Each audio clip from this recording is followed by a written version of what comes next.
Pues bueno, buenos días a todos. Bienvenidos a este webinar acerca de soporte nutricio en pacientes en COVID-19. Primeramente, quiero agradecer la invitación por parte de la Universidad de Londres. Asimismo, a la maestra Mari Carmen Villagómez por su atenta invitación a participar en este webinar. Bueno, un poquito que yo me dedico a soporte nutricio actualmente en el Centro Médico Nacional 20 de noviembre. De igual manera, he estado en algunos otros centros hospitalarios. Y pues bueno, el motivo de este webinar es también compartir un poco de la experiencia, así como las guías, que es lo que nos van a estar marcando. Es difícil, obviamente, tratar de encuadrar a todos los pacientes dentro de una guía, por eso es que se van a tratar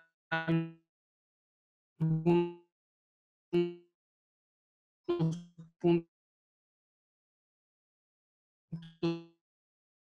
clave dentro del tratamiento de este tipo de paciente. Y bueno, pues sin más preámbulo, vamos a comenzar. Puntos a revisar en esta sesión van a ser el tamizaje a pacientes hospitalizados y en terapia intensiva. Vamos a revisar las recomendaciones de requerimientos proteicos, así como de energía en paciente en hospitalización. Vamos a ver qué es un paciente hemodinámicamente estable y por qué es fundamental dentro de esta terapia nutricional.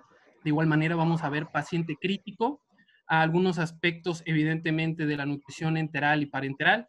Y por último, vamos a mencionar pronación, ECMO y CPAP, que bueno, para quienes no conozcan un poquito, son técnicas que van a estar ayudando al tratamiento de estos pacientes en COVID-19.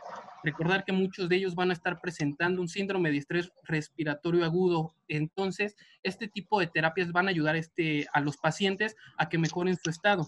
Entonces, en estos últimos 3 puntos, prácticamente lo que vamos a estar tratando son algunas estrategias. Como tal, los requerimientos se van a estar manteniendo, pero sí es importante saber las estrategias, sobre todo si nunca nos hemos enfrentado a este tipo de pacientes o bien a un paciente crítico. Es muy diferente ver a un paciente en hospitalización sin requerimiento de aminas, con una frecuencia respiratoria adecuada, con adecuados volúmenes urinarios, pero va a cambiar bastante en un paciente crítico. De igual manera en este tipo de terapias. Y bueno, me gusta comenzar con, de cierta manera, un debate, esta pregunta de soporte nutricio o terapia nutricia.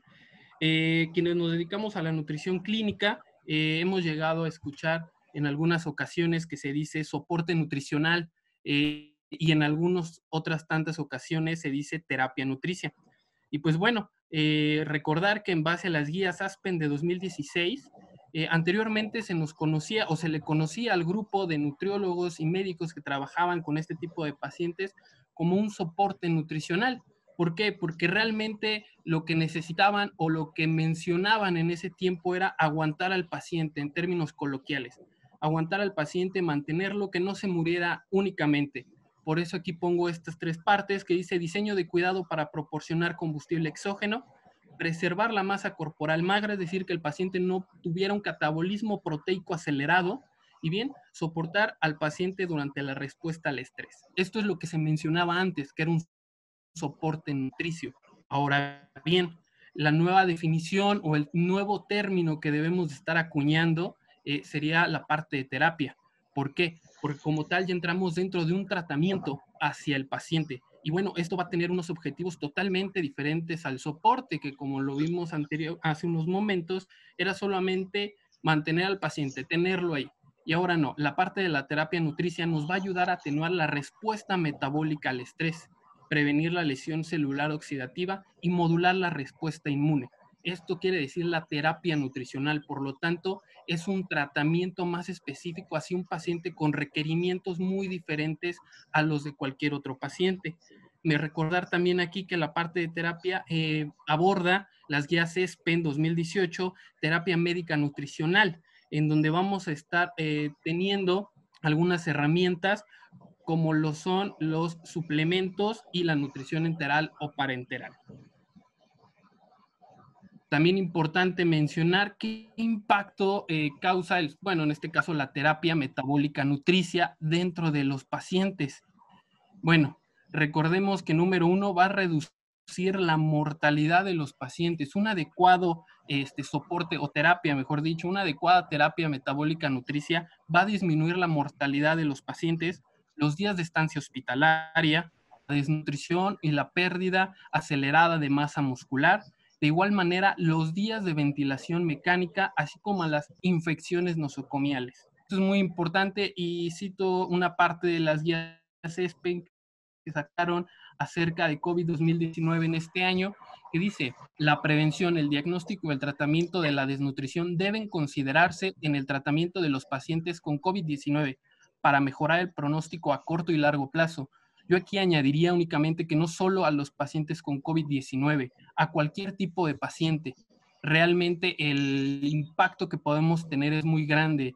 Sobre todo ahorita quiero pensar que la mayoría son nutriólogos, igual que yo, pues realmente poderarnos de este tipo de información, de este tipo de conocimiento y manifestarnos dentro de nuestras áreas de trabajo con el conocimiento.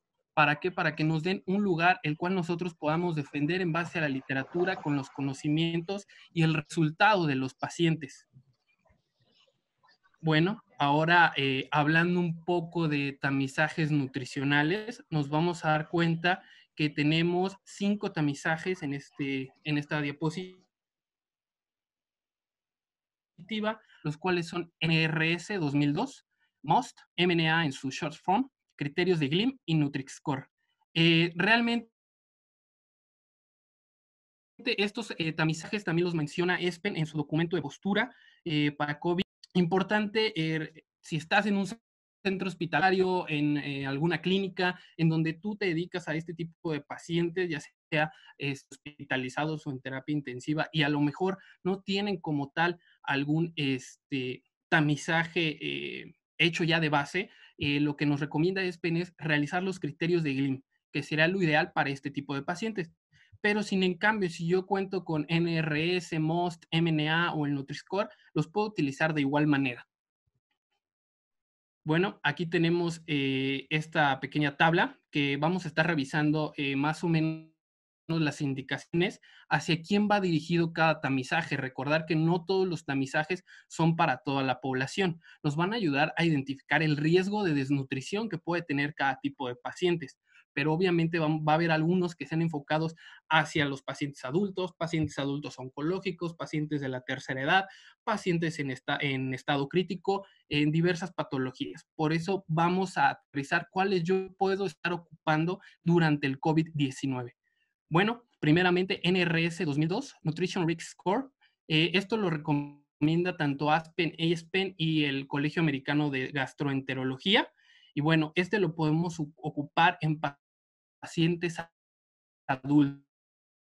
¿De acuerdo? Esto nos va a detectar el riesgo de nutrición en pacientes hospitalizados con una sensibilidad del 94% y una especificidad del 80%. De igual manera, tenemos MOST, Malnutrition Universal Screening Tool, por la Asociación Británica de Nutrición Enteral y Parenteral, que de igual manera viene acoplada en esta. Y bueno, ha sido validada en población hospitalizada. Si nos vamos a dar cuenta, todos los que estoy mencionando están siendo validados en población hospitalizada. Hace un énfasis en pacientes quirúrgicos con traumatismo y en adultos mayores. Sin embargo, sabemos que tenemos otro tipo de tamizaje con más sensibilidad y especificidad para adultos mayores. Y bueno, aquí este MOST está considerando el IMC, pérdida de peso y la severidad de la enfermedad. Y bueno, una sensibilidad del 95% y especificidad del 80%. Ambos de los que hablamos lo podemos ocupar en pacientes adultos. Ahora, vamos a cambiar un poquito porque vamos a ver que MNA en su versión corta va a ser utilizada para adultos mayores de 65 años. Aquí nos va a incluir parámetros antropométricos y dietéticos, así como conductuales. Y como les mencionaba hace un momento, va a tener una sensibilidad del 98% y una especificidad del 100%, lo cual es ideal para paciente adulto mayor de 65 años. años. Recordar que también existe MNA, que no es la versión corta, que de igual manera la podemos estar ocupando, pero debido a la pandemia que se está viviendo, hay una cantidad desbordada de pacientes. Lo hemos visto en las noticias, que no hay ventiladores, que no hay camas. De igual manera, tampoco vamos a contar con mucho tiempo para estar realizando las valoraciones, o mejor dicho, los tamizajes nutricionales. Aunado a esto, también hay que recordar que, bueno, la mayor fuerza de trabajo de los hospitales son los estudiados, a persona que esté trabajando de base, que sean 2 o 3 máximo, pero recordemos cuando hemos hecho prácticas, servicio, cuando hemos hecho algún diplomado, pues bueno, somos 5 o 7 los que estamos rotando porque estamos estudiando. Obviamente esta capacidad ha disminuido, de tal manera que solo hay 2 o 3 personas por servicio. Para 10 interconsultas al día, la verdad es que quedamos realmente rebasados. Por eso se recomienda que sea en su versión corta. Y bueno, también tenemos al Nutric o NutrixCore, que este va a ser únicamente para pacientes en estado crítico. Esta herramienta la desarrolló el doctor Heiland en el 2011 y bueno, aquí puntos importantes, nos va a identificar pacientes que se vayan a beneficiar de una terapia nutricional enteral temprana. De igual manera, una terapia nutricional agresiva mayor a 5 puntos, un Nutric mayor a 5, nos va a estar indicando que ese paciente requiere nutrición agresiva. Pero ojo, no por ser agresiva quiere decir que le voy a dar todo de golpe, todos sus requerimientos. Vamos a ver que va a haber pautas. Ahorita vamos a revisar las de COVID-19, pero de igual manera va a haber en pacientes críticos, va a haber en pacientes sépticos, va a haber diferencias en los pacientes, ¿de acuerdo? Y bueno, aquí algunos parámetros que va a estar tomando van a ser la edad, algunas comorbilidades. Tenemos que sacar previamente, perdón, del Nutric, tenemos que sacar SOFA y Apache 2 para poder calcular el Nutric, ¿de acuerdo? Y bueno, aquí en algunos apartados te lo marca con interleucina 6 o sin interleucina 6. Está igualmente validado. Si en nuestro hospital, en nuestra clínica donde nos estamos desempeñando, no contamos con la interleucina 6, no hay ningún problema. Lo podemos utilizar de igual manera y está totalmente validado y nos va a estar dando los mismos resultados. Por último, en esta parte de tamizajes, me gustaría mencionar los criterios de Glim, los que menciona ESPEN para este tipo de pacientes, en el cual nos menciona que con 2 criterios fenotípicos o etiológicos, este paciente puede ya estar contando con un riesgo de desnutrición. Y bueno, aquí nos está mencionando que puede haber una pérdida de peso, ya sea de 5% en los 6 meses pasados o 10% en los últimos 6 meses. Nos está marcando como criterio fenotípico también un bajo IMC de 18.5 si es mayor de 70 años o menor de 22 si es mayor de 70. De igual manera, una masa muscular reducida. Aquí viene 2 asteriscos medida por método confiable. Aquí lo que nos recomienda GLIM es que lo midamos por dinamometría, pero en este caso, recordar que obviamente este tipo de pacientes va a estar con el virus, vamos a llamarlo de esta manera. Entonces es un riesgo tanto para el equipo, porque lo tendríamos que estar desinfectando constantemente, no hay demasiado tiempo y hay demasiados pacientes. Entonces lo podemos dejar un poco de lado. De igual manera, en la mayoría de los hospitales, no lo sé, tal vez en donde ustedes estén, a lo mejor sí cuentan con un dinamómetro. Y bueno, los criterios etiológicos, alguna ingesta de alimentos. Aquí lo vamos a clasificar como un consumo menor al 50% de los requerimientos durante una semana o cualquier reducción por más de 2 semanas. Afectación gastrointestinal que afecte a la asimilación de los alimentos. Recordar que este tipo de pacientes, como lo mencionaban en la fisiopatología, cursan con periodos de diarrea en algunas ocasiones. Entonces también es muy importante tener en cuenta eso cuando nosotros realicemos algún tipo de tamizaje, sobre todo en los criterios de GLIM. Bueno, también nos marca la parte de la inflamación y enfermedad aguda o trauma o bien alguna enfermedad crónica. De igual manera, eh, el hecho de tener COVID-19 por su gravedad para un diagnóstico de desnutrición. Y si nos damos cuenta en la diapositiva previa, venía un marcador de inflamación. Aquí, medir la proteína C reactiva lo podemos usar como una medida de laboratorio de apoyo. ¿De acuerdo? Obviamente, a lo mejor en no todos está disponible, pero si la tenemos, podemos reforzar aún así nuestro diagnóstico de desnutrición o riesgo de desnutrición en base a los criterios de GLIM. Y bueno, AUSPEN, que sería las guías de Australia y Nueva Zelanda, en este año también han sacado su documento de postura y nos recomiendan que se mantenga el control nutricional evaluando ingesta y peso de los pacientes con alto riesgo de desnutrición o alto riesgo nutricional, se revise 2 veces por semana. Y si nuestro paciente tiene un menor riesgo, al menos estarlo midiendo semanalmente. Esto también dependiendo de cómo la fuerza laboral nos permita, porque como lo mencionaba, en algunas ocasiones son 2 o 3 personas únicamente para 20 pacientes. Entonces, tratar de apegarnos, pues sí, va a ser un poco complejo. A lo mejor si yo veo que tengo de 10, 5 pacientes con riesgo de desnutrición, pues voy a tratar de estar un poco más apegado a ellos. Ojo, obviamente, sin descuidar a mis otros pacientes. Y bueno, ¿cómo le vamos a hacer? ¿Qué reto se presenta para medir este tipo de parámetros en esta época de pandemia donde los pacientes están aislados? Bueno, pues tenemos realmente muchas herramientas para hacernos llegar de esta información. Uno, a partir de un tercero, ya sea el médico que lo recibió, el médico de guardia, el médico en turno, a lo mejor si conocemos a alguien que esté fuera del hospital, que sea su familia, pues nos podemos comunicar con él, pues obviamente para saber todas estas cuestiones. Señora, su paciente o su familiar ha perdido peso. No, pues no les sabría decir, pero ha dejado de comer hace una semana y tuvo diarrea. Ah, perfecto. Entonces yo ya me estoy dando una idea de cómo está llegando mi paciente. Aquí también pongo hoja o sábana de enfermería.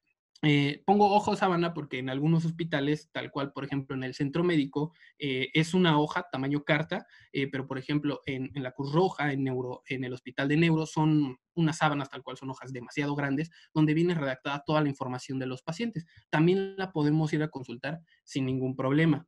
Dentro del expediente médico también lo podemos checar, en la hoja de indicaciones también lo podemos checar, ahí vamos a encontrar el peso que ellos están refiriendo. Por ejemplo, en la hoja o sábana de enfermería podemos ver cuántas evacuaciones tuvo este paciente. Si a lo mejor yo ya tengo la información que llegó con diarrea, pues bueno, estar también monitoreando si continúa con diarrea este paciente y qué estrategia nutricional yo voy a proponer para ese paciente, ¿de acuerdo?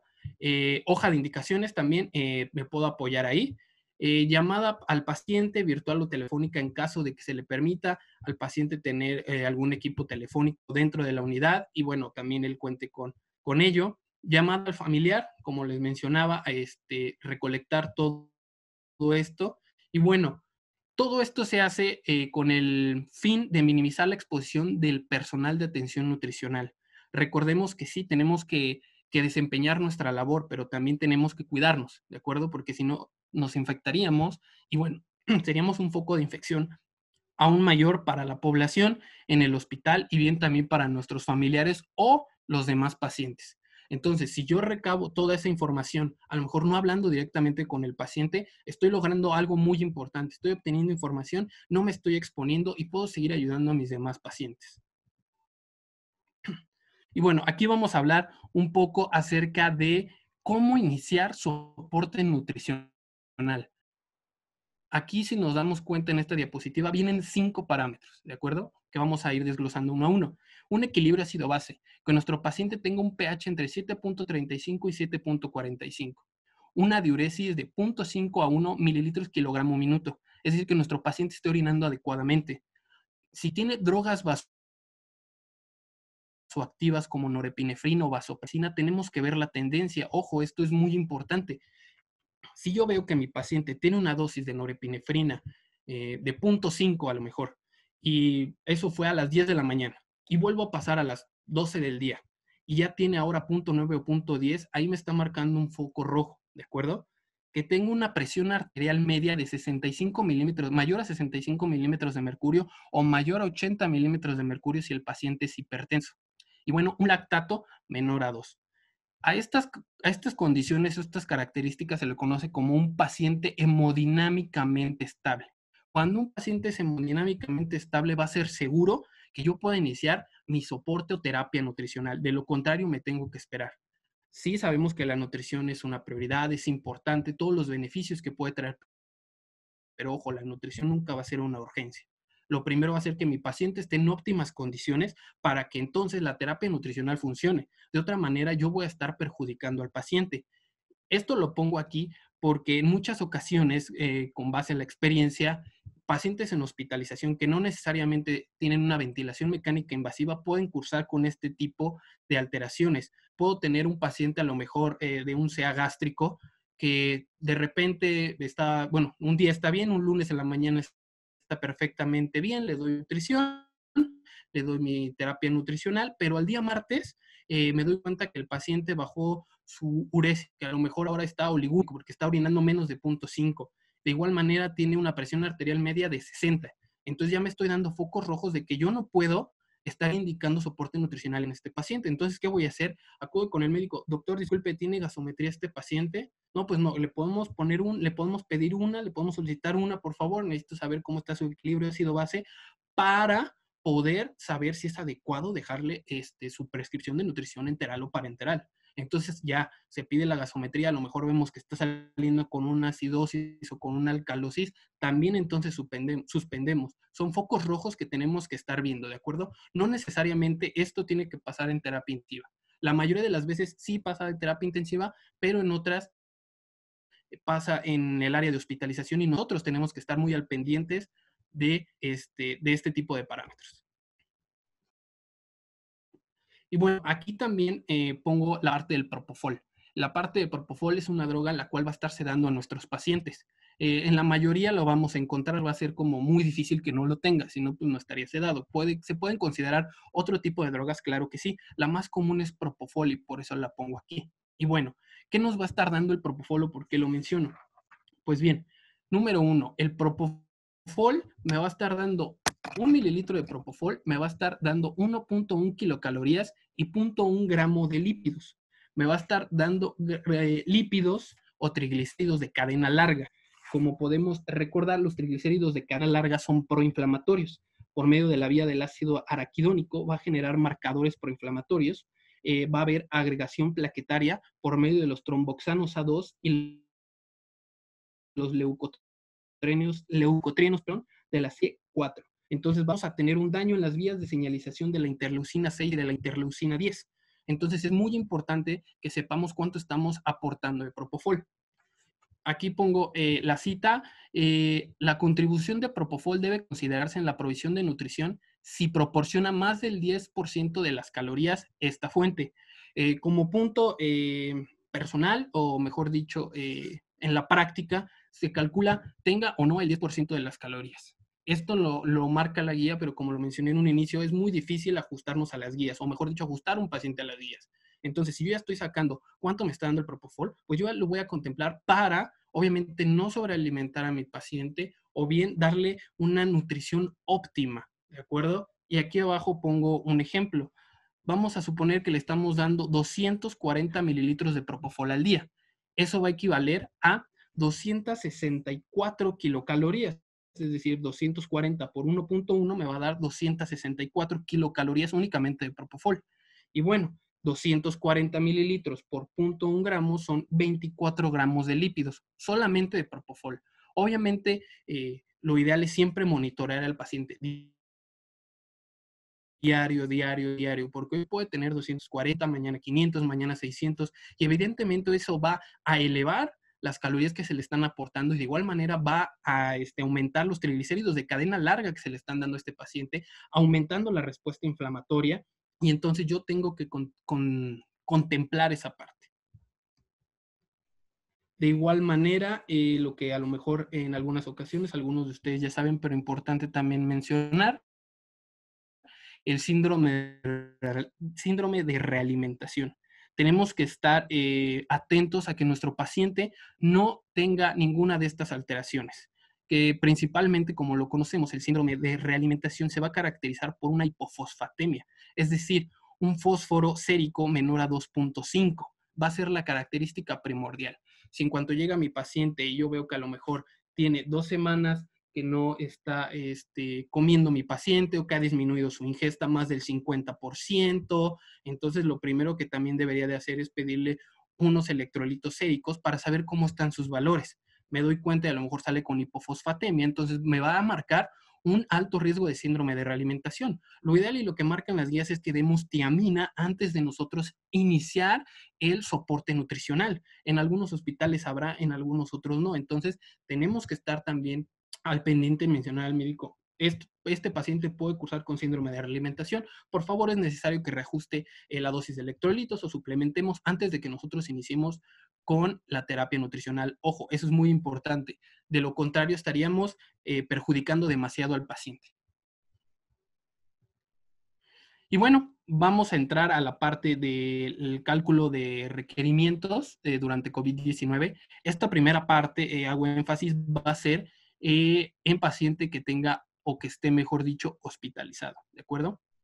Y bueno, como ya lo sabemos, la calorimetría indirecta va a ser el gold standard. Siempre todas las guías ASPEN, ESPEN, todas las guías nos van a indicar que tenemos que calcular los requerimientos por medio de calorimetría indirecta. Sin embargo, la realidad, quienes han estado en un hospital o están en un hospital o en algún centro médico, sabemos que eso es pues realmente imposible, porque no en todos los lugares se cuenta con un calorímetro. Y de igual manera no hay tanto personal que pueda estar haciendo tantas calorimetrías al día.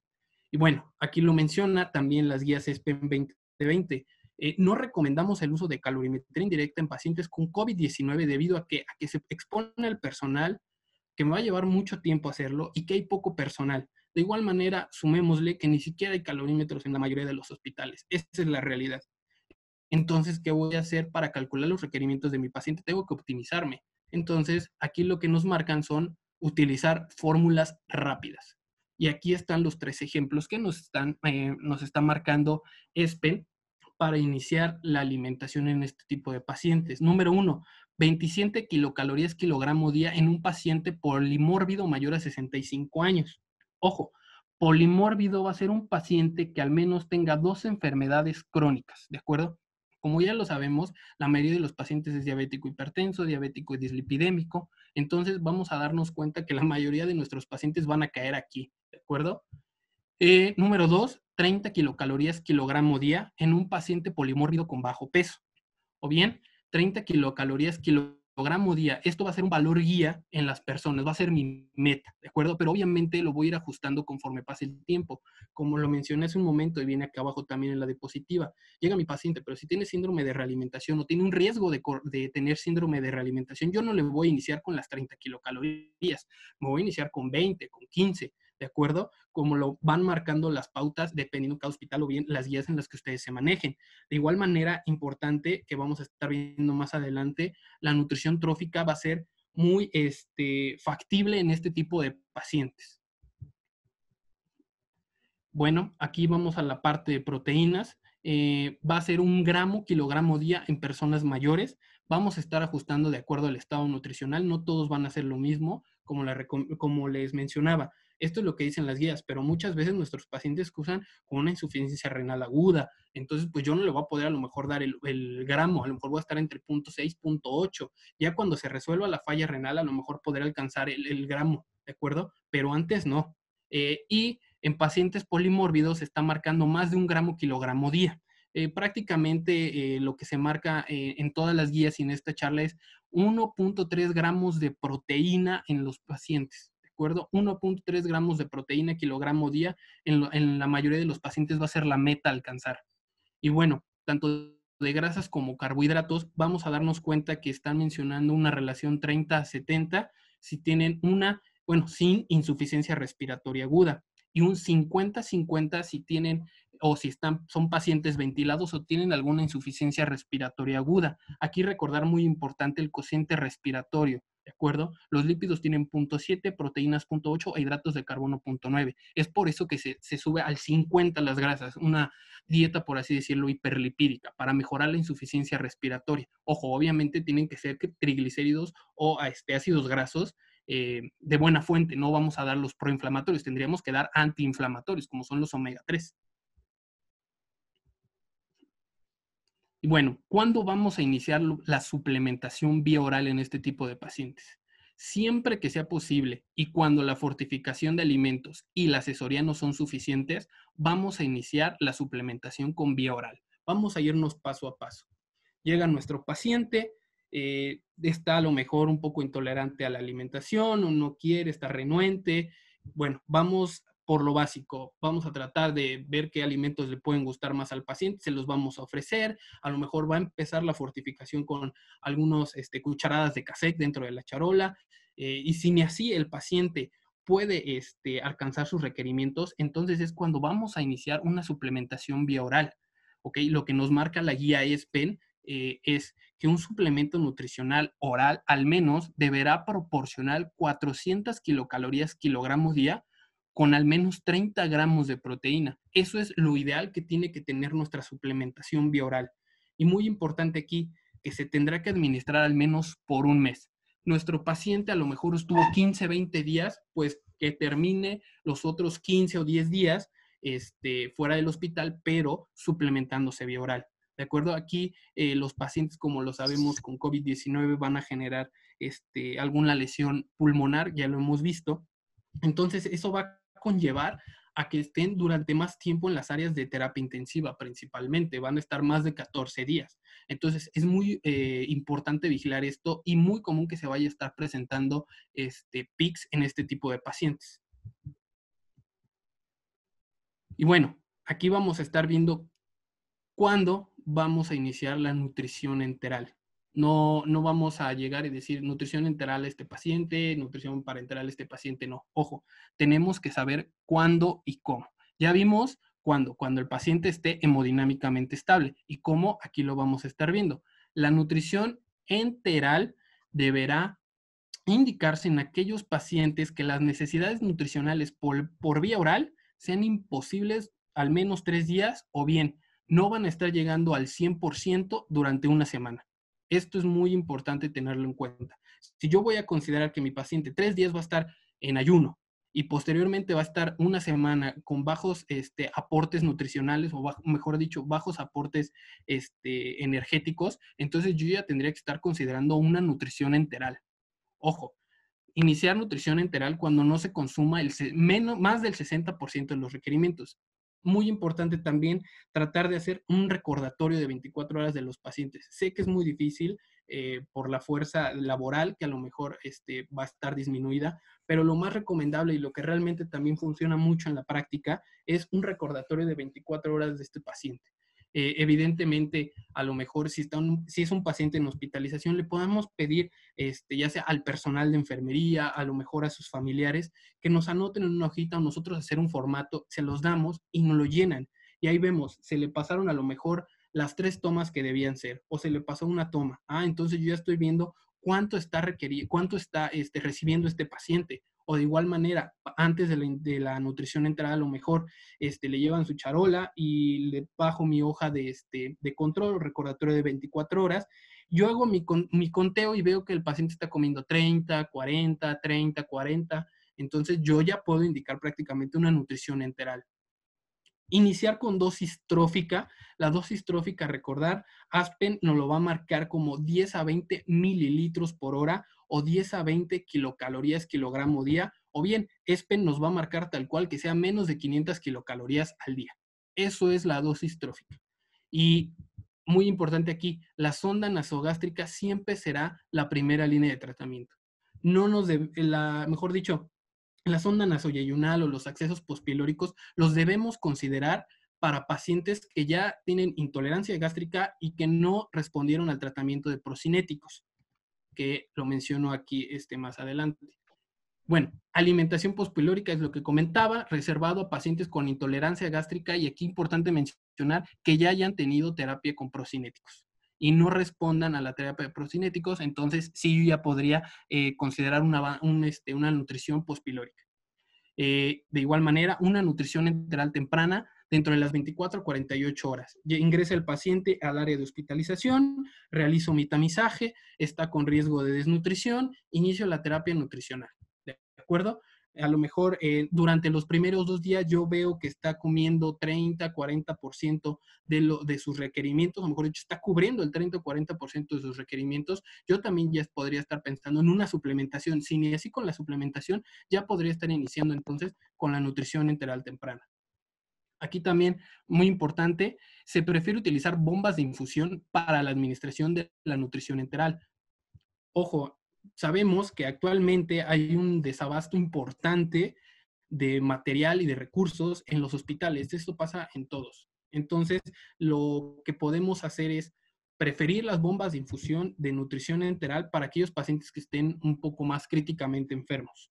¿De acuerdo? Esto también lo mencionan las guías ASPEN 2020 del documento a postura de paciente en terapia intensiva con COVID-19. Y aquí algo que me llamó la atención, se recomienda la administración de nutrición continua versus administración en bolo, dado que la administración en bolo requeriría una interacción más frecuente. Esto, la verdad, en un principio no me hacía tanto sentido, debido a que en el documento, o mejor dicho, en el artículo Alimentación intermitente versus continua en pacientes adultos críticos del doctor Heiland y del doctor Patel, menciona los beneficios de una nutrición cíclica, o mejor dicho, intermitente. Es decir, mejora el anabolismo muscular, no está atacando tanto a la autofagia, se puede liberar la vesícula, no, son muchos beneficios de la nutrición intermitente, pero es cierto, si yo estoy administrando nutrición intermitente, es necesario que al menos 3 o 4 veces estén pasando los pacientes, estén pasando el personal de enfermería o el personal que esté apoyando al paciente a exponerse. Eso también se va a traducir en que si de por sí no hay suficientes suministros para protección de los médicos, vamos a estar haciendo aún más difícil esta parte. Entonces, lo mejor sería la dejamos continua, para que no haya ningún problema y nuestro paciente esté correctamente alimentado. Ojo, esta recomendación obviamente sí sería, vamos a decirlo, exclusiva para los pacientes con COVID-19. Si a lo mejor hay algún otro paciente que no tenga COVID-19, sí puedo indicar la administración de nutrición enteral intermitente o la administración enteral de la manera en la que la realicen en los hospitales. Hay unos que la utilizan en bolo. Hay mucha literatura que respalda cada una. Realmente aquí lo que nos importa es el criterio que estaríamos tomando con base en los documentos científicos para la mejoría del paciente. Y bueno, nutrición parenteral. Aquí inicio con esta de nutrición parenteral complementaria, o en algunos artículos lo van a encontrar como suplementaria. ¿Y cuándo vamos a iniciar nuestra nutrición parenteral complementaria? Número 1, cuando la alimentación enteral pospilórica se considere insegura.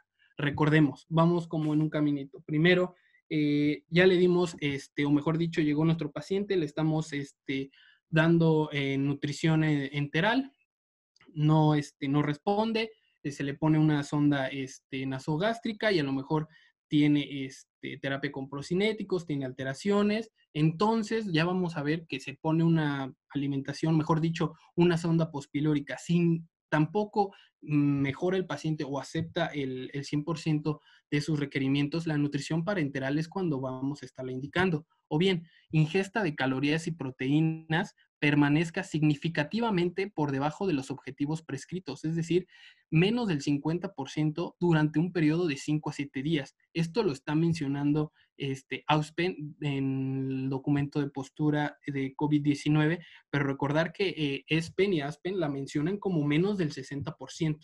¿De acuerdo? Si mi paciente ingiere menos del 60%, entonces es cuando yo voy a iniciar la nutrición parenteral complementaria o suplementaria. Aquí evidentemente por el riesgo de desnutrición que van a estar presentando estos pacientes, se está considerando, si no come más del 50% o no acepta, mejor dicho, más del 50% durante 5 a 7 días, es cuando voy a iniciar la nutrición parenteral complementaria. Nutrición parenteral individualizada sobre una nutrición parenteral premezclada. Aquí las famosas bolsas tricámara de algunos laboratorios.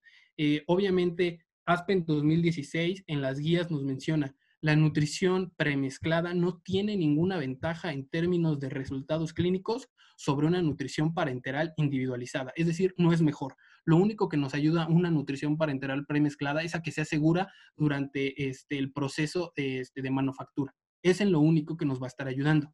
No hay beneficios. Lo realmente importante aquí es que no en todos los hospitales y no en todos los centros se cuenta con un centro de mezclas.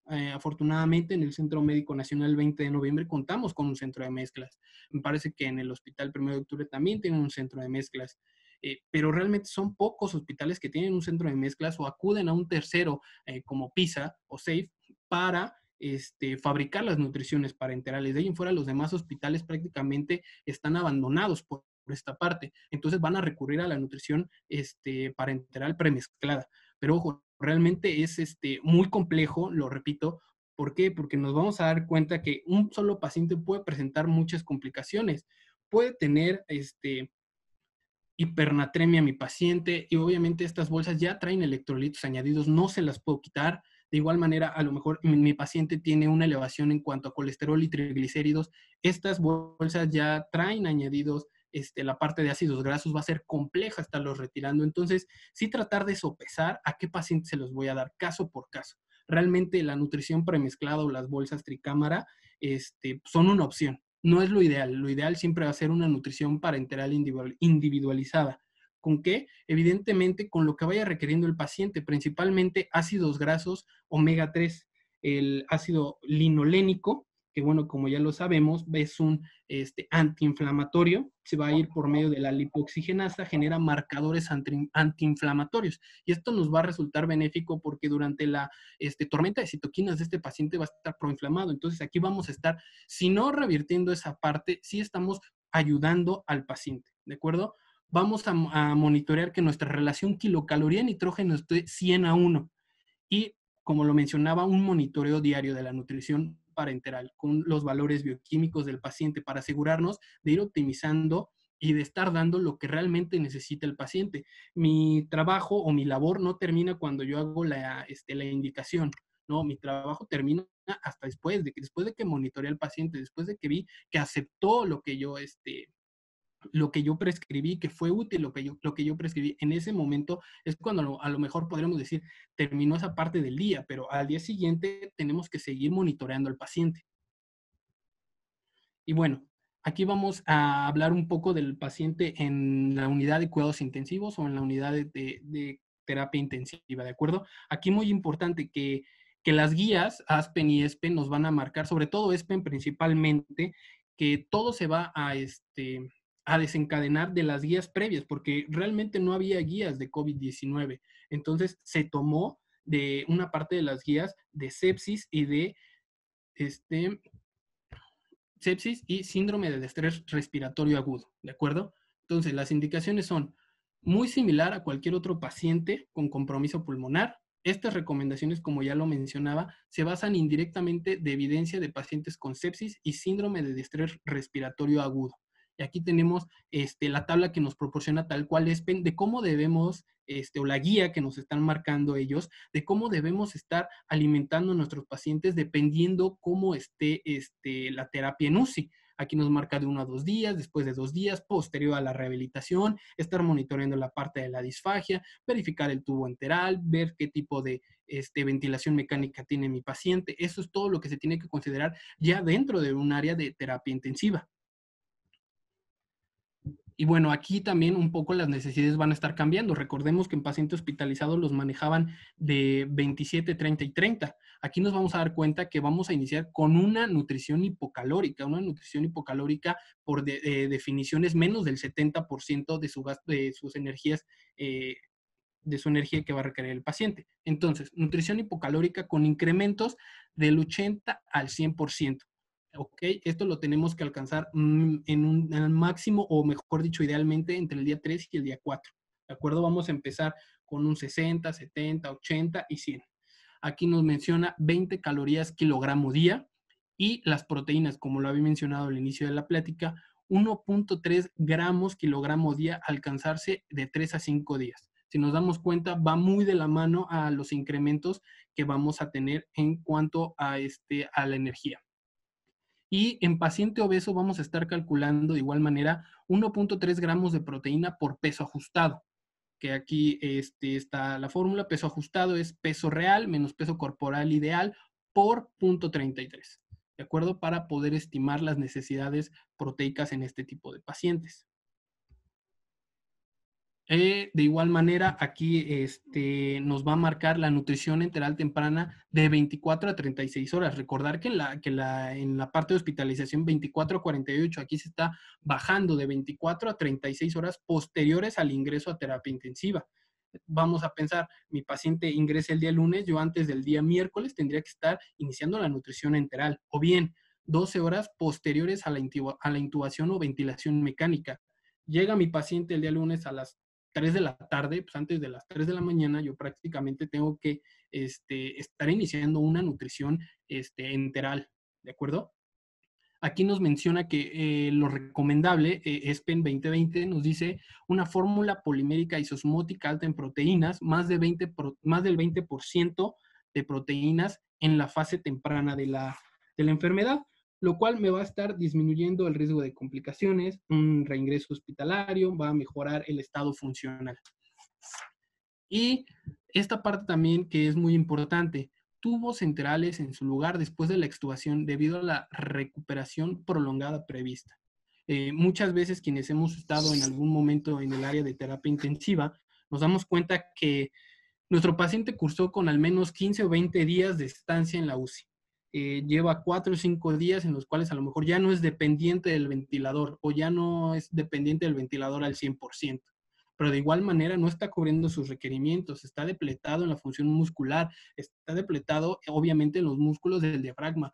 Entonces este paciente no va a estar ingresando la cantidad adecuada de aire o de oxigenación que va a estar necesitando. De igual manera, esto lo va a conllevar a un riesgo de desnutrición y sumémosle que a lo mejor en algunos casos se retira este tubo enteral y solamente se deja la vía oral, pues con la vía oral no vamos a estar cubriendo esta parte. Entonces, lo ideal es termina el paciente ya está reactivo, ya está consciente, no retiramos el tubo, o mejor dicho, no retiramos la sonda nasogástrica de nuestro paciente, se la dejamos hasta que veamos que puede cubrir más del 60% de su requerimiento energético por vía oral, retiramos la sonda y entonces, pues bueno, podemos estar tratando de mejorar el estado nutricional de este paciente. De igual manera, tener en cuenta que cuando se extuban estos pacientes pueden cursar con algún periodo de disfagia. También tendremos que considerar esta parte y, bueno, modificar la textura de los alimentos para que estos pacientes tengan una pronta y adecuada recuperación. Y bueno, como les mencionaba en un inicio de la charla, vamos a ver algunas estrategias que las guías, aquí sobre todo la guía inglesa nos está pactando, ¿de acuerdo? Pacientes en pronación, a lo mejor algunos no lo sé, no han tenido la oportunidad de estar en un área de terapia intensiva, les dejo esta imagen, tal cual, pacientes en pronación es vulgarmente un paciente boca abajo. Esto va a ayudar a mejorar la oxigenación. Se utiliza en pacientes con síndrome de distrés respiratorio agudo y también mejora la lesión pulmonar asociada al ventilador. Pero también muchas veces o anteriormente se tenía la creencia de que no se debía alimentar a los pacientes cuando estén en pronación. Aquí ya nos damos cuenta que las guías nos marcan que sí se puede alimentar al paciente, obviamente con sus estrategias totalmente diferentes a cualquier otro tipo de alimentación. Y aquí van a estar ese tipo de recomendaciones. Vamos a mantener la cabeza de nuestro paciente elevada en un tren de Lemberg invertido o 10, 25 o 30 grados hacia abajo para disminuir la aspiración del contenido gástrico. La inserción del tubo solo debe ocurrir cuando el paciente esté en decúbito supino. Es decir, antes de que a mi paciente lo pronen o lo pongan boca abajo, se tiene que hacer la colocación del tubo de la sonda nasogástrica. Debe evitarse la alimentación por gravedad siempre que sea posible y no alimentar o intentar la alimentación por bolo. ¿Por qué? Porque esto va a estar conllevando a una intolerancia de nuestro paciente, lo cual va a estar llevando a mayor residuo gástrico y va a suspender la nutrición y entonces vamos a tener más complicaciones. En lugar de estar ayudando a este tipo de pacientes, los vamos a estar perjudicando. Bueno, aquí nos menciona que lo ideal en este tipo de pacientes pronados estemos aportando una alimentación de 1.3 a 1.5 kilocalorías por mililitro. Aquí nos marca aspiración del residuo gástrico cada 4 a 6 horas, según lo permita el personal que haya, evidentemente.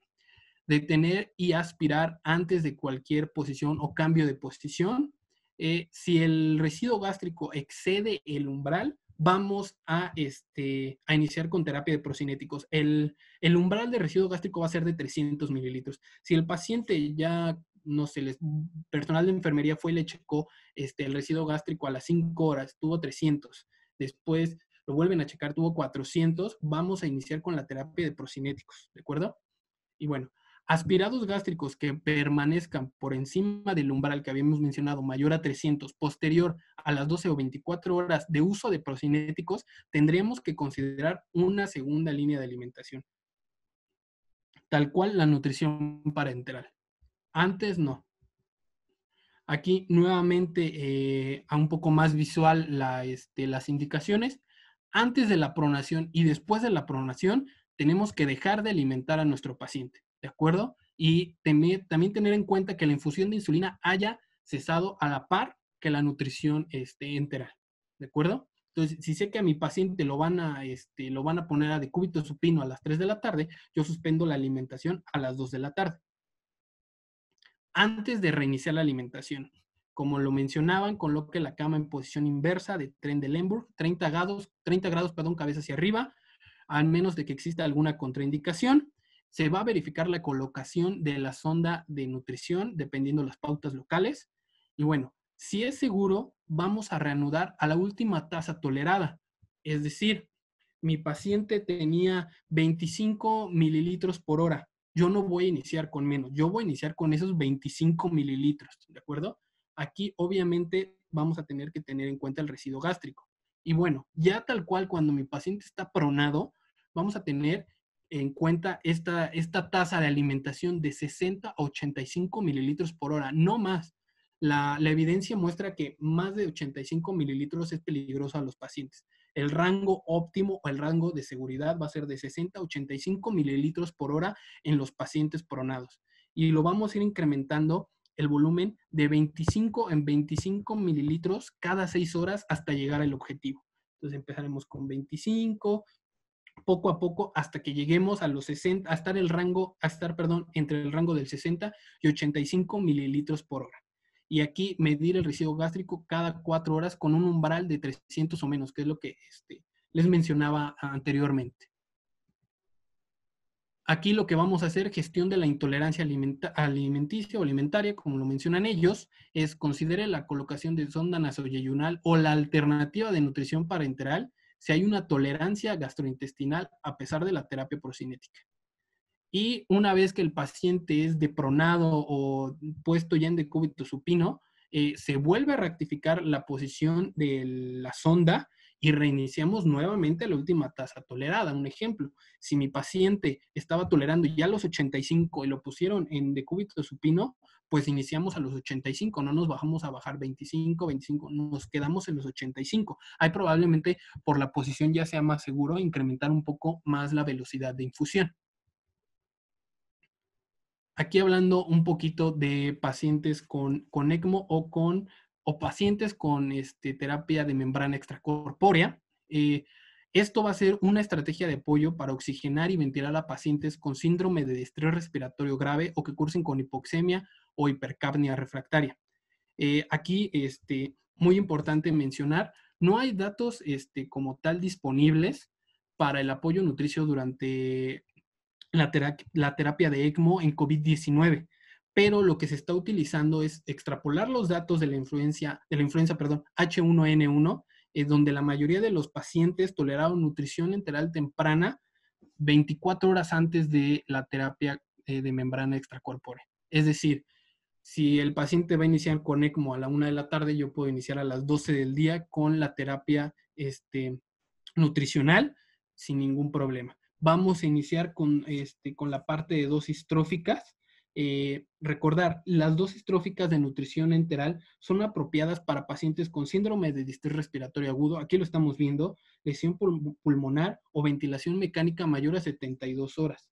El iniciar con nutrición trófica me va a traer beneficios como disminuir la incidencia de la tolerancia digestiva, egreso de la UCI, mejora de la mortalidad en 60 días y disminuye las infecciones nosocomiales. Esto nos lo marca la guía ASPEN 2016, pero de igual manera también nos damos cuenta que la terapia trófica o iniciar la nutrición enteral trófica trae muchos más beneficios, como disminuir la translocación bacteriana, permitir mantenerse el epitelio del intestino, muchas otras más cosas, pero tal cual en este tipo de pacientes son los que ya les mencioné los beneficios que vamos a tener, ¿de acuerdo? De nutrición parenteral, perdón, no hay ninguna contraindicación. Se registró que en algunos casos, algunas máquinas de ECMO, lo que hacían era filtrar los lípidos de la nutrición parenteral. Actualmente no hay evidencia de eso. Las máquinas ya son totalmente diferentes, por lo cual es seguro iniciar nutrición parenteral en dado caso de que obviamente no podamos utilizar la vía enteral. Ya casi para terminar, pacientes con ventilación mecánica no invasiva o con CPAP, como algunas máscaras que pueden llegar a tener estos pacientes, unas mascarillas para mejorar su oxigenación. Y bueno, los suplementos nutricionales deben considerarse inicialmente. Cuando la ingesta es subóptima por más de 2 días, se debe considerar sonda nasogástrica. Algunos de los pacientes ya la van a tener. Ojo, aquí es un poco complejo porque este tipo de mascarillas que utilizan algunos pacientes tienen que embonar a la perfección para que realmente esta terapia funcione. Pero pues también tenemos que sopesar cuánto está recibiendo de nutrición nuestro paciente y qué sería mejor.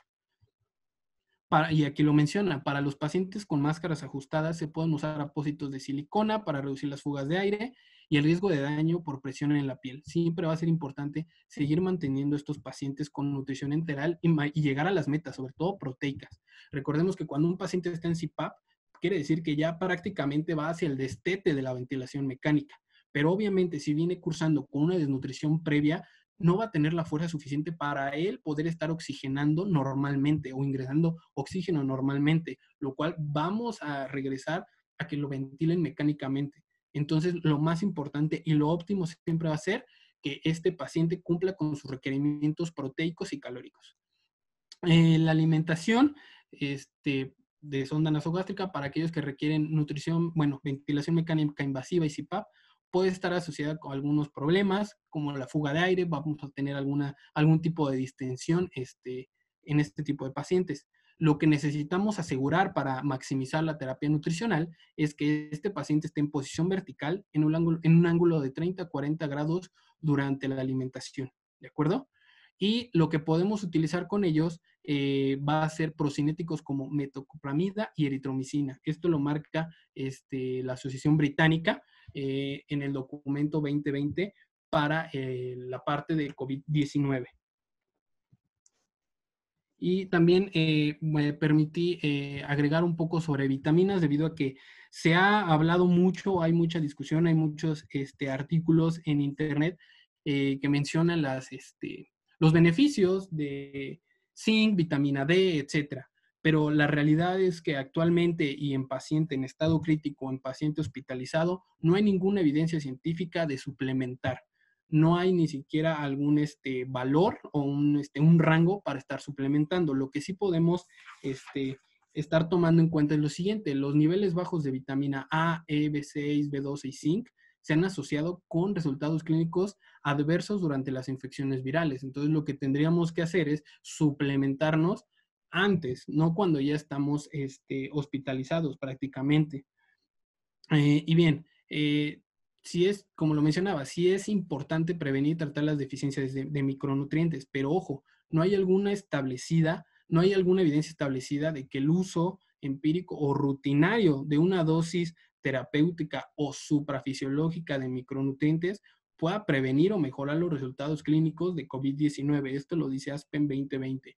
Entonces, realmente tal cual, una suplementación como vitaminas, principalmente vitamina D, un servidor no lo ha encontrado. Si en algunos de ustedes tienen alguna literatura que a lo mejor pueda debatir esa parte, pues se los agradecería, me la hagan llegar para estarla revisando y bueno, maximizar la terapia hacia nuestros pacientes.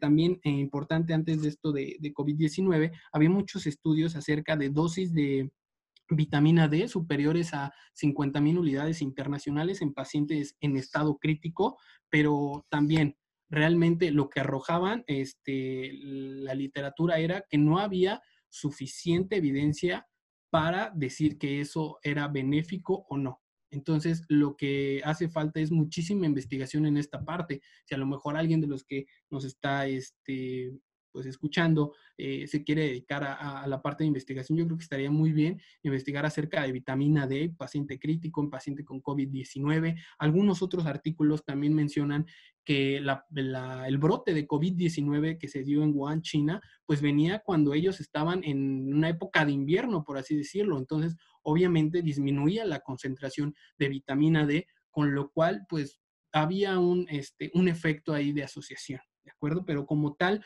no hay alguna evidencia científica que respalde el uso de vitaminas para este tipo de pacientes. Y bueno, recordar que un buen estado nutricional es una ventaja para las personas en riesgo de sufrir COVID-19. Por mi parte sería todo. Si en algún momento ustedes requieren alguna duda o tienen alguna duda, mejor dicho, requieren alguna bibliografía de la que yo estoy ocupando y no pueden acceder a ella, o si bien tienen alguna bibliografía que me pueda ayudar a mejorar la terapia nutricional en los pacientes, se los agradecería mucho. Este es mi correo electrónico y por mi parte sería todo.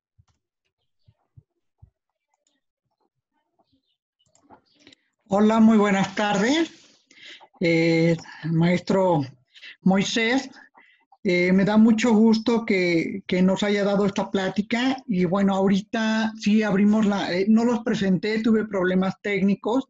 Yo soy la directora de la carrera de nutrición, la maestra Mari Carmen Villagómez, porque hay varios que están de fuera y les agradezco su asistencia. El maestro Meneses, Moisés Meneses, él está en el área de apoyo metabólico y nutricio del Centro Médico Nacional 20 de Noviembre, ISSSTE, como ya les habrá comentado. Y bueno, agradezco verdaderamente una ponencia tan amplia, tan completa, clara y muy profesional. Yo creo que abrimos ahorita a preguntas. Si alguien quisiera realizar alguna pregunta, está en el chat también. Pues está abierto para pues, que nos responda el ponente.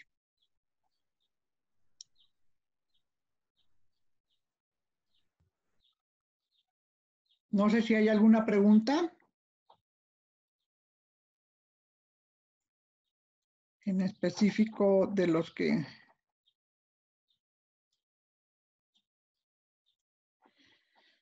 Yo tengo una pregunta.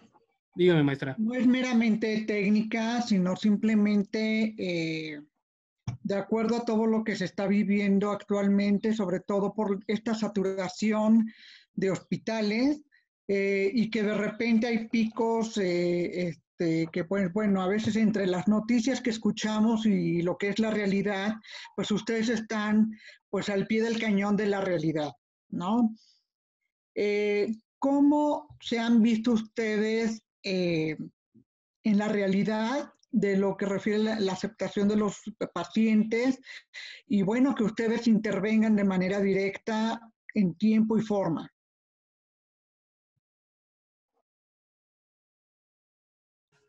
Realmente, pues la capacidad está sobrepasada. Realmente, como mencionaba, llegan 10 interconsultas al día de diferentes pacientes, no solo con COVID-19, lo cual complica mucho el manejo, realmente, porque no todo es COVID-19. Si bien la mayoría de la población está ingresando por esa situación, también tenemos otro tipo de pacientes. En el Centro Médico Nacional hay muchas especialidades, entonces podemos tener algún paciente de hematología, de oncología, de nefrología. Entonces realmente también tenemos que adecuarnos a ese tipo de pacientes. Sí ha habido un rebase enorme, eso es la realidad, pero bueno, lo que también tenemos que considerar es empezar ya a ver esto como algo, si no normal, como lo dice el doctor López Gatell, algo de nuestra nueva normalidad, por así decirlo. ¿Por qué? Porque esto no se va a ir. Realmente no hay vacunas, no hay investigaciones que nos estén dando un tratamiento claro.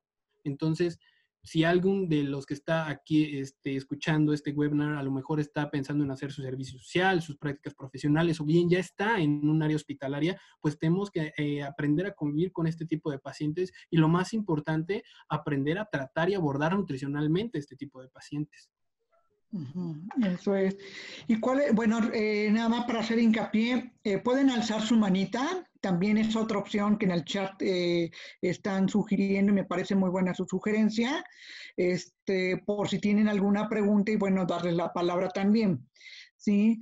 En este sentido, bueno, ahorita justamente tocaste un punto muy importante, que no son los únicos pacientes que manejan ustedes de COVID, sino también todos los normales que les llegan, que es lo complejo, ¿no? Empezando por aquellas enfermedades como la parte de oncología, nefrología, ¿no? Que son bastante complejos. Y bueno, esa experiencia es muy importante en cuanto a que son nuevos retos para ustedes, no nada más de conocimiento, sino también en cuanto a los materiales. ¿Qué es lo que, en cuanto a la experiencia, a qué se han enfrentado con estas deficiencias de materiales o limitaciones de materiales? Pues bueno, creo que la deficiencia o la insuficiencia de recursos o de herramientas para poder llevar a cabo una adecuada terapia nutricional no es exclusiva de un hospital, lamentablemente, es exclusiva, o mejor dicho, es más bien presente en todos.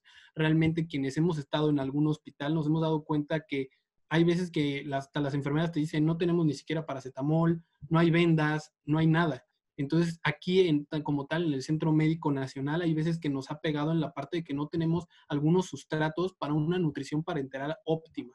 Entonces, ahí nos está frenando un poquito, o en algunas situaciones, en algunos otros hospitales donde he tenido la oportunidad de estar, pues bueno, a lo mejor ni siquiera hay bombas, como lo mencionaba en la plática, las bombas de infusión son esenciales en este tipo de pacientes, pero a lo mejor no va a haber, entonces lo tenemos que hacer por goteo.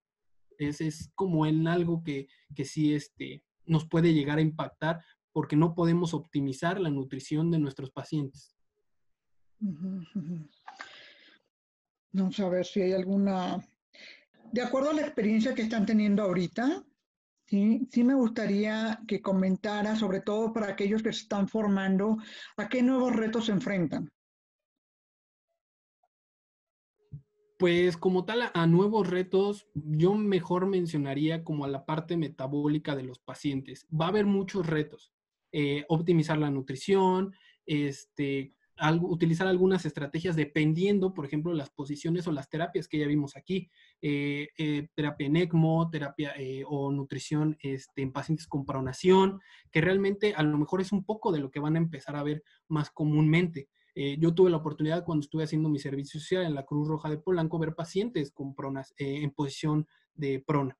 Entonces, yo creo que esto es lo que a lo mejor vamos a empezar a ver más como pacientes en pronación, pacientes en terapia con ECMO y quienes estamos dentro del área de cuidados críticos de una terapia intensiva, las mascarillas de oxigenación o la ventilación mecánica no invasiva es lo que vamos a empezar a ver más comúnmente.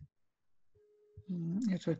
Están preguntando que si hay los especialistas en nutrición son suficientes en los hospitales.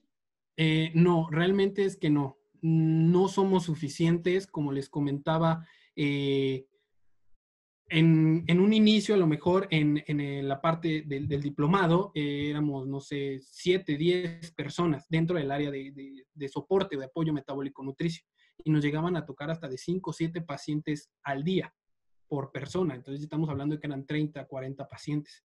Y ahorita que ha disminuido el impacto, o mejor dicho, la fuerza de trabajo, porque como lo mencioné en la plática, la mayor fuerza de trabajo son los estudiantes, o somos los estudiantes quienes nos estamos formando constantemente. Entonces, pues nos han retirado para minimizar el contagio, entonces se quedan 1 o 2 personas, entonces la verdad es que no son suficientes. Y desafortunadamente aquí un punto de vista, o mejor dicho, una opinión, sería que no hay las suficientes plazas de nutriólogo en ningún sector. La mayoría son como de dietistas, que pues no está mal, pero realmente un dietista no va a hacer la misma función que un nutriólogo. El dietista a lo mejor se va a enfocar como en aspectos técnicos, mejorar la presentación, que no digo que esté mal, también es vital y fundamental para los pacientes, pero como tal, dentro del área de soporte nutricio, no hay mucha gente preparándose. La verdad es un área increíble, es un área que me gusta mucho y a lo mejor si alguien se puede o decide prepararse, pues estaría increíble. Ok. Están preguntando si llegas a enfermarte de COVID, ¿qué es preferible, ir al hospital o quedarse aislado en casa? Pues si no tenemos los síntomas, pues recordar, si no tenemos la sintomatología que se presenta en los primeros 14 días, tendremos que hacernos una prueba.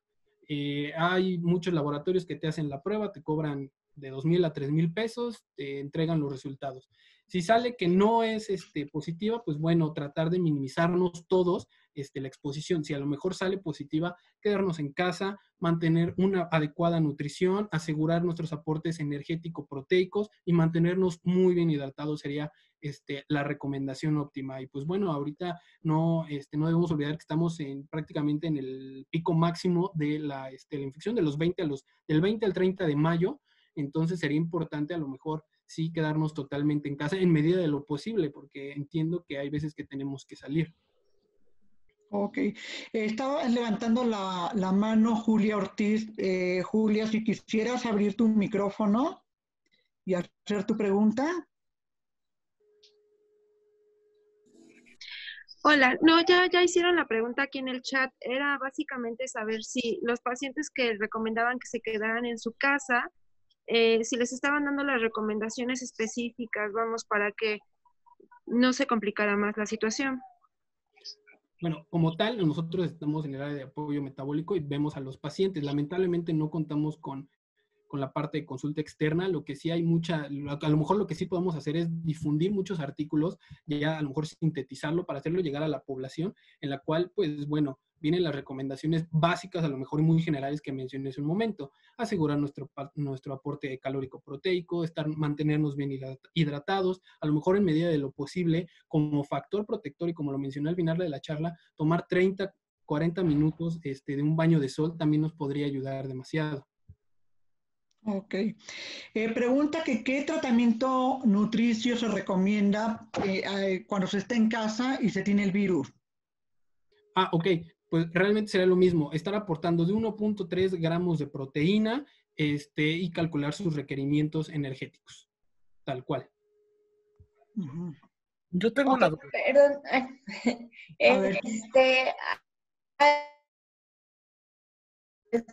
De casa y tienen el virus y uno de los síntomas son que se agitan demasiado. Esto pues obviamente no les permite como hacer muchos movimientos. En este caso que puede decir, se les imposibilita el salir, aunque sea o acercarse incluso a la ventana para poder tomar un poco de sol ahí, ¿qué se podría hacer? Bueno, aquí voy a tomar a lo mejor algunas consideraciones y lo que mencionaba, me parece, el doctor Cattell en alguna de sus conferencias, de sus famosas conferencias a las 7 de la noche. Salir con tapabocas y exponerme lo menos posible, o mejor dicho, evitar el contacto con los demás, mantener su sana distancia y a lo mejor si ustedes cuentan con un patio trasero, a lo mejor enfrente está libre y ahí, por ejemplo, da el sol entre 11 y 12 del día, a lo mejor poder exponernos. Evidentemente, pues no vamos a salir al mercado, no vamos a estar saliendo a donde haya mucha gente. Tal vez esa sería la recomendación óptima, o bien estar también la parte a lo mejor de consumir más alimentos que tengan aporte de vitamina D también sería muy bueno. Realmente no todo es la exposición solar, sí es un mayor, por así decirlo, un mayor ingreso de vitamina D, pero también no olvidar la parte de los alimentos que contienen vitamina D también sería muy importante. Ok. Preguntan cómo ha sido su experiencia con pacientes con COVID en terapia nutricia. Pues la verdad, la experiencia al principio fue un poco negativa, desalentadora. Posteriormente hemos ido recuperando, vamos a decirlo así, ganando la batalla, y los pacientes han ido progresando adecuadamente. Evidentemente, como lo mencionaba en la charla, va a haber pacientes, sobre todo quienes cursan con un estadio prolongado dentro de terapia intensiva, más de 15 días, que pueden cursar con el famoso PICS, ¿no? Que, pues bueno, síndrome persistente de inflamación, inmunosupresión y catabolismo, en donde el paciente, a pesar de que ya se fue de alta del centro hospitalario, va a tener muchísimas complicaciones. Entonces, nuestra labor no termina solamente cuando el paciente se fue de alta o cuando el paciente egresa de UCI. A lo mejor en la experiencia que puedo compartir, salen de UCI, se van a hospitalización, lo seguimos en la parte de hospitalización y no perder esos pacientes en un futuro o en un monitoreo en casa. también sería, yo creo que algo adecuado, no solo para COVID-19, sino para todas las patologías.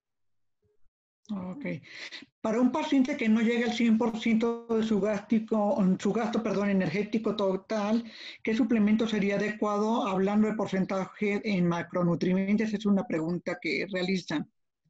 Ok, aquí como lo mencioné, lo ideal es que se cubra el suplemento oral que nos marca ESPEN es de que tenga más de 400 kilocalorías y más de 30 gramos de proteína. Aquí lo que podemos hacer es a lo mejor estar optimizando con los que ya tenemos en el mercado, ¿no? No quiero mencionar alguna marca, pero pues de los conocidos podemos tratar a lo mejor de que con las latitas podemos llegar a lo mejor a cubrir esos 400 kilocalorías y los 30 gramos de proteína mínimo. O igual, si tenemos la opción de estar complementando con Casec, las preparaciones, pues también sería muy bueno. Ok. Preguntan sobre las embarazadas, el tratamiento justamente de COVID-19. Ok, creo que es esta. ¿Cómo está haciendo el tratamiento de COVID-19 hacia embarazadas? ¿Qué terapia nutricia se está dando? Tal cual yo estoy hablando de la experiencia en la parte crítica, realmente en la parte de ginecobstetricia o en la parte de embarazo, desconozco. No es que no las estemos viendo, es que simplemente se está tratando por otra parte. Realmente ahí sí preferiría a lo mejor, para no malinformarte, que acudas con un experto en la parte de embarazo, para no estar dando información falsa. Realmente no es a lo que yo me dedico, a lo que yo me he preparado. Ok, muchas gracias. La otra pregunta es, ¿el abordaje de nutrición domiciliario debe cumplir con algún criterio en cuanto a macronutrientes? En cuanto a macros, tendría que ser prácticamente, quiero entender que la pregunta es si el paciente está en casa, pero tiene los síntomas o signos y síntomas de COVID-19. Vamos a tener nuevamente las guías muy presentes. 1.3 gramos de proteína kilogramo día y vamos a mantenernos en 1.500 calorías, dependiendo el rango en el que esté nuestro paciente. Podemos utilizar las fórmulas rápidas de 20 a 30 o de 27 kilocalorías, dependiendo del tipo de paciente que tengamos. Ok, muchas gracias. Están preguntando, bueno, aunque ya se preguntó con respecto a todos los retos que tienen, pero en específico ahorita en la hospitalización, con esta saturación, ¿cuál es el reto más complicado al que se han enfrentado? Pues realmente yo creo que dar un seguimiento tan personalizado como lo quisiéramos. No quiero decir que los estamos dejando de lado, pero realmente, como lo mencionaba en un inicio, la situación te sobrepasa, la situación te rebasa. Entonces, tienes pacientes que están más críticos que otros, eso es evidente, y son con los que te apegas más realmente. Pero a lo mejor no puedes descuidar la parte de tus pacientes que están estables, de tus pacientes que no están tan complicados. Realmente a lo mejor la fuerza de trabajo es lo que hace falta, ¿no? A lo mejor también, pues evidentemente ya metiéndome en otro tema que a lo mejor desconozco, pues sí algunas reformas o algunas normas para que obviamente se haya o se abra plazas, mejor dicho, para nutriólogos especialistas en el área de soporte nutricio y podamos abarcar más pacientes y podamos estar mejorando la situación nutricional del país. Recordamos que la mayoría de la desnutrición se da en el hospital. La desnutrición hospitalaria es una realidad y es un hecho. Entonces, nuestra primera función es combatir o prevenir la desnutrición de ese tipo de pacientes. Realmente yo creo que sí hace falta mucho en cuanto a temas de legislación para que nos den la oportunidad de estar con los pacientes. Lo que puedo expresar en mi experiencia es, no dejemos de prepararnos, entre mejores bases tengamos, realmente mejor va a ser nuestro abordaje y realmente los demás alrededor te van a empezar a percibir y van a empezar a acudir a ti. Recordar que esto es un trabajo multidisciplinario. Médicos, enfermeras, rehabilitación, camilleros, nutriólogos, dietistas. Entonces, realmente es muy importante que todos trabajemos, pero obviamente si alguno de estos se ve mermado, va a ser un poco más difícil. Eso es. ¿Cómo has visto la población su respuesta? O sea, sobre todo de que pues hay algunos que están renuentes a todo el seguimiento y sobre todo los familiares. ¿Cuál ha sido el reto de ustedes con esto? El paciente tiene una preocupación, eso es evidente, pero se están apegando a lo que nosotros estamos tratando de indicar. Realmente la población está haciendo todo para salir adelante. Digo, en cuanto a las personas que están hospitalizadas, desafortunadamente hay gente que sigue saliendo, que a lo mejor seguimos escuchando estos mitos de eso no existe, es mentira, aquí no va a llegar. Entonces, pues realmente no podemos hacer mucho en esta parte. Lo que sí necesitaríamos es, pues, crear conciencia en nuestro alrededor, ¿no? Digo, minimizar la exposición. Como mencionan muchas personas, esto va a ser algo que no va a pasar. Esto es algo con lo que tenemos que aprender a vivir y nuestra nueva realidad. Entonces, entre mejor nos preparemos para afrontar esta nueva realidad, realmente, pues mejor nos va a ir, mejores resultados vamos a tener. Claro. A ver, están preguntando de pacientes infectados que se encuentran aislados en casa, cómo pueden tener una nutrición adecuada? Es decir, ¿se pueden comunicar algún número con un especialista, ya que evidentemente ellos mismos no siempre saben calcular su requerimiento? Ok, aquí como tal, algún número no lo sabría, lo desconozco. Por ejemplo, hay números a los que marcas cuando tienes los signos o los síntomas, mejor dicho, de COVID, y bueno, van, te realizan la prueba.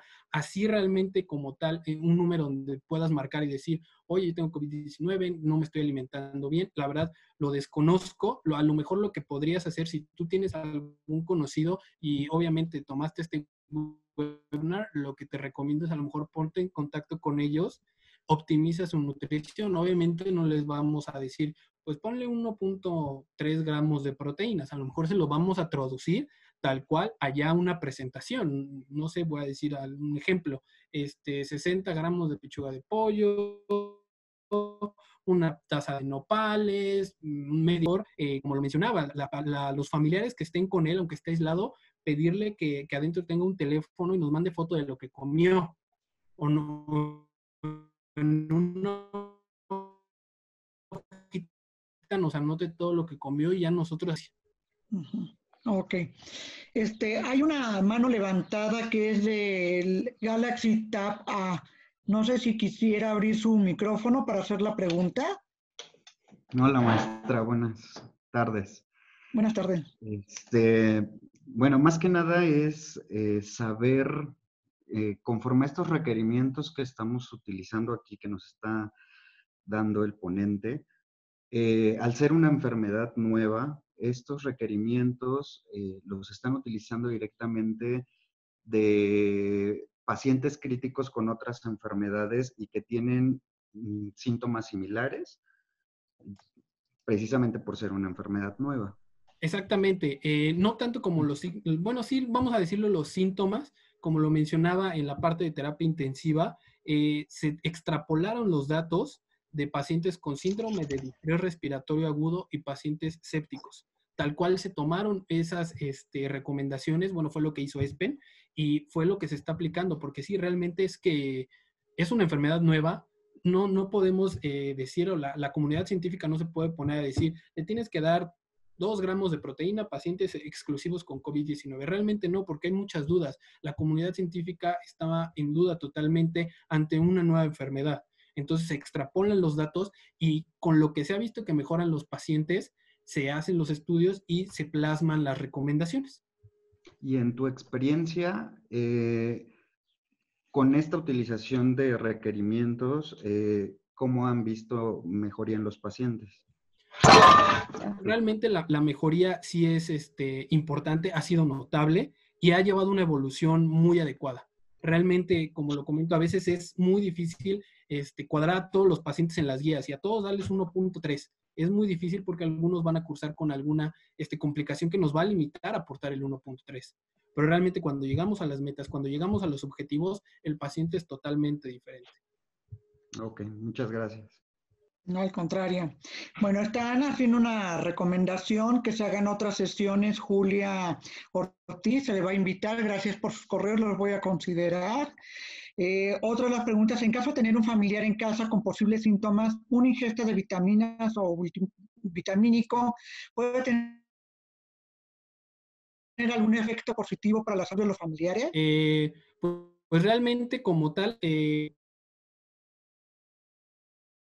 para prevenir, como tal un vitamínico, pues la verdad es que no. Realmente, más bien, una dieta adecuada, donde incluya todos los grupos de alimentos y estemos obteniendo vitaminas de esa parte. Lo que sí a lo mejor tal vez tratar de conseguir algún suplemento o suplementarlos con vitamina C, con vitamina, yo creo que sería lo más ideal, y lo mejor que podría, o algún suplemento así, no me atrevería a mencionar debido a que no hay evidencia de que uno sea mejor que otro y no me gustaría desinformarlos. Ok, otra pregunta que se hace, ¿por qué aún hay plazas suficientes para nutriólogos? Evidentemente somos necesarios para el tratamiento de pacientes hospitalizados. Híjole, pues, creo que yo me he hecho esa pregunta muchas veces. Realmente no tengo respuesta, tal vez a lo mejor las plazas son para los dietistas. Repito, no está mal que haya dietistas, no tengo nada en contra de ellos, pero evidentemente, vamos a decirlo así, si tú tienes una empresa y hay alguien que te pueda hacer las cosas más barato que otras, probablemente pueda ser por ahí, tal vez me estoy atreviendo y estoy razonando mal y les pido una disculpa si es así, pero puede ser por esa parte. La mayoría de plazas son para dietistas y pues la verdad es que muy pocos doctores, muy pocos médicos son los que se atreven a considerar a la nutrición como un pilar fundamental y perdón, con quien tenemos que estar de la mano. Un ejemplo, en el Centro Médico Nacional, el doctor Joaquín Romero, excelente médico, excelente profesor, que realmente nos pautas, nos ha dado la intervención y realmente lo que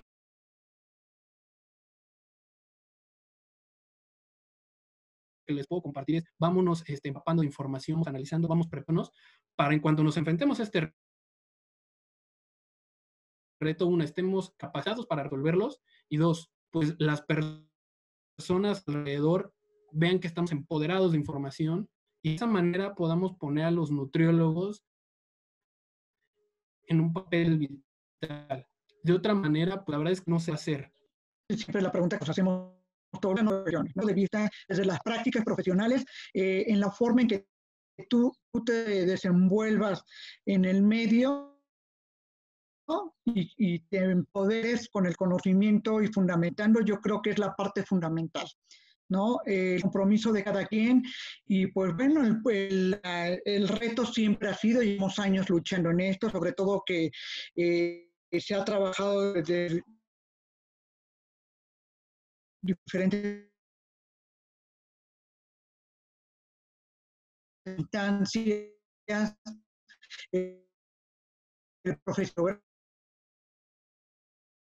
del nutriólogo,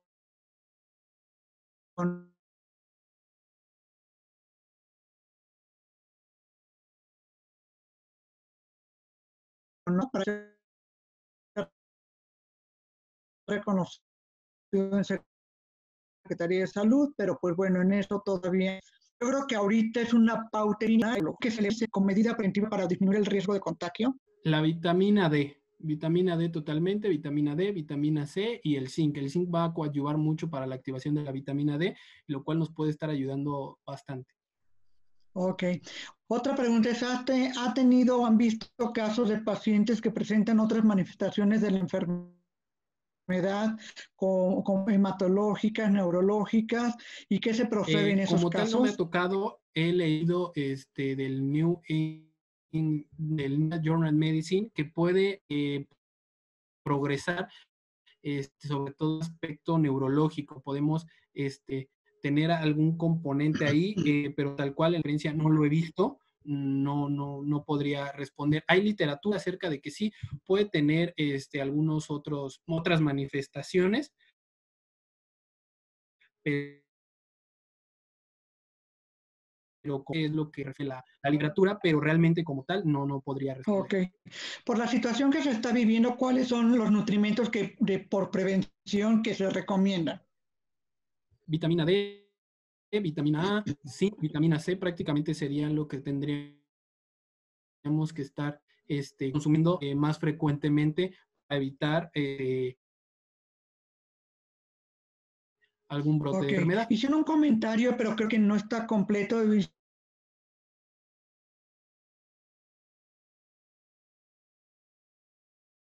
Si en el paciente daño renal establecido y hasta ahí nada más, no sé si fue pregunta con respecto al paciente renal, pero bueno, abordar algo del paciente renal. Pues como lo marca de las guías de esto, tenía que llegar a 8 a 6.8 o igual hasta 1.2 o 1 gramo podría ser lo adecuado. Evidentemente, sí, siempre monitoreando al paciente, como lo comentaba, a ver veces que la falla renal no permita tal cual optimizar la nutrición. Cuando se pueda, lo vamos a hacer, se debe de lograr. Claro, claro. Bueno, aunque más o menos ahorita de lo que en el tercer nivel de atención, ¿consideras que es importante mejorar la respuesta al respecto? Yo un razonamiento increíble. Porque si nosotros, como lo mencionaba usted, maestra, estamos desde el primer atención, vamos a disminuir la carga que va a llegar a un tercer nivel. En todos los niveles somos fundamentales. En algún primer nivel, en un segundo nivel, sobre todo en un tercer nivel, en donde se va a ver cuestiones más específicas, nutrición enteral, parenteral, soporte metabólico nutricio, en donde tenemos un énfasis aún mayor. Pero en todos los niveles yo creo que sí debería de haber. En las escuelas también, evidentemente, todo empieza por la cultura.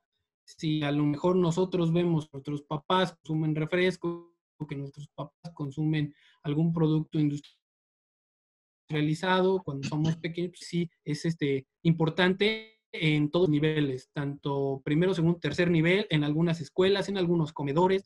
Realmente las funciones que podemos tener nosotros como nutriólogos son demasiadas y no sé qué otra pregunta Sí, tenga. no, pues al parecer ya la respuesta inmunológica, pero bueno, va relacionado, ¿no? Al parecer la última pregunta es, ¿cuál ha sido su experiencia abordando a pacientes con enfermedades crónico-degenerativas como diabetes mellitus, hipertensión, infectados con Pues aquí COVID-19?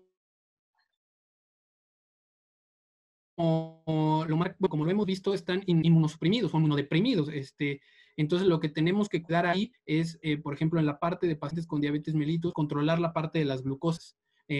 Otra punto negativo, por así decirlo, de las ya premezcladas es que tienen un alto contenido de dextrosa, lo cual le va a aumentar la glucosa a mi paciente. Y si es un paciente con diabetes tipo 2, pues evidentemente va a incrementar las glucosas, va a incrementar la utilización de insulina, entonces no va a ser tan benéfico. Por eso siempre es la individualizada, aunque entiendo que no en todos los centros hay, pero sí, con ellos tratar de mantener la glucosa en niveles estables. De igual manera, la hipertensión, tratar de que se esté manteniendo en los rangos óptimos que marcan las guías para no tener ningún problema y ninguna complicación futura.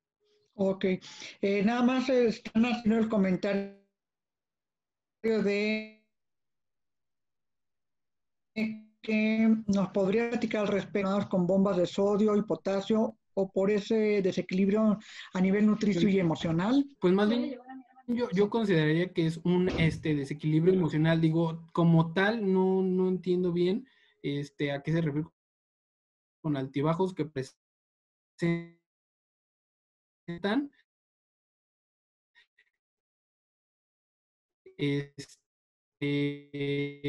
Pero más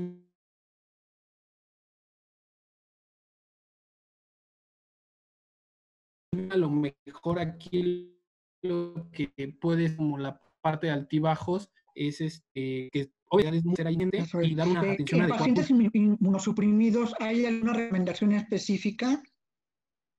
Como tal, no. Que yo haya encontrado, que un servidor haya encontrado, no. Y alguien a lo mejor ha encontrado alguna. Ok. ¿Qué opinas de cuestiones y medidas que ha tomado el gobierno para evitar el contagio de este virus, ¿crees que son Yo creo adecuadas? que sí, lo realmente lamentable o importante aquí es que la población no ha hecho mucho caso. Entonces, aunque tenga mejores medidas, si insistimos en salir, si insistimos en hacer alguna fiesta clandestina, si insistimos en algo, realmente no vamos a llegar a ningún lado, ¿no? Hay muchos memes en las redes sociales que dicen, nos piden su sana distancia a pacientes a personas que prefieren dejar de tomar, prefieren amputarse que dejar de tomar Coca-Cola, y esto es algo muy cierto. O sea, entonces, de ahí yo creo que una parte de cultura es la que nos está perjudicando Claro. en la oportunidad de poder seguir las normas. Y pues bueno, realmente también hay otra cosa, que hasta que no tenemos algún conocido o un familiar que tiene ya COVID-19 es cuando entonces decimos es que si es de veras. No, hasta que no vemos el es cuando ya realmente nos falta mucha cultura de prevención. Ok. Pues bueno, creo que ya son todas las preguntas. O sea, realmente fue muy, muy clara, muy amplia, con muchos conocimientos y actualizados. Realmente esto es un gran reto, lo que estamos viviendo todos a todos los niveles. Y bueno, hablando también de las escuelas, ¿no? En cierta manera, el objetivo de esta plática fue actualizar, pero más que nada es poner al frente a alguien que esté enfrentando una realidad, ¿sí? Hospitalaria, que a veces es muy lejano, se ve muy fácil, se critica mucho, o a veces también no damos conciencia de que debemos de poner mucho de nuestra parte para estudiar desde los primeros semestres, ¿no? Es el que él hubiera, ¿no? Entonces, pues bueno, pues Moisés, te agradecemos esta valiosa colaboración. No, a ustedes por la No sé si oportunidad, y quieres aportar algo realmente más. espero haber aportado algo de conocimiento y las herramientas necesarias para poder abordar este tipo de pacientes de la mejor manera.